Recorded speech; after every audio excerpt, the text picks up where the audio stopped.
here in Southern California. This is the Interfuse system.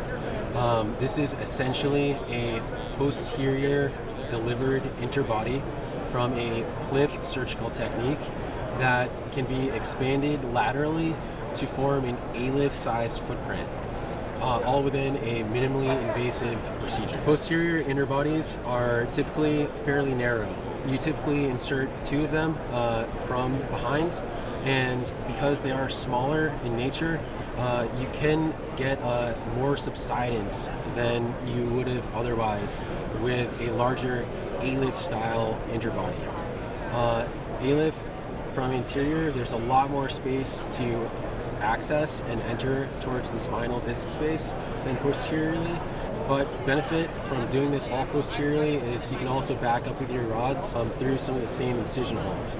So you would not have to flip the patient necessarily, and you would get an optimal sized footprint to reduce that subsidence that you'd otherwise get with smaller interbodies posteriorly. Interiorly versus posteriorly, essentially you're going to be saving OR time from flipping the patient, blood loss, etc. So that's beneficial for the patient, it's beneficial for the hospital staff, the surgeon, and the cost that goes into it from a hospital standpoint as well. This product is definitely most optimal for the patient. It does take a little bit more of a procedure for the surgeon to implant these because you are building essentially a larger interbody within the disc space itself. So it takes a little bit more time for the surgeon to do this posteriorly than popping in 2 standard PLIFF implants.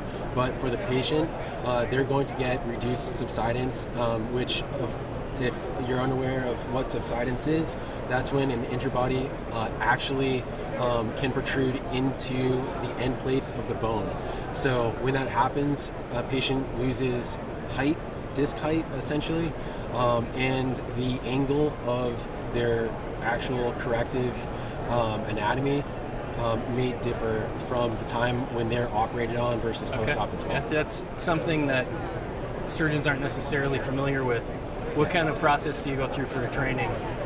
So, that sort of thing? We may have surgeons in-house and fly them out.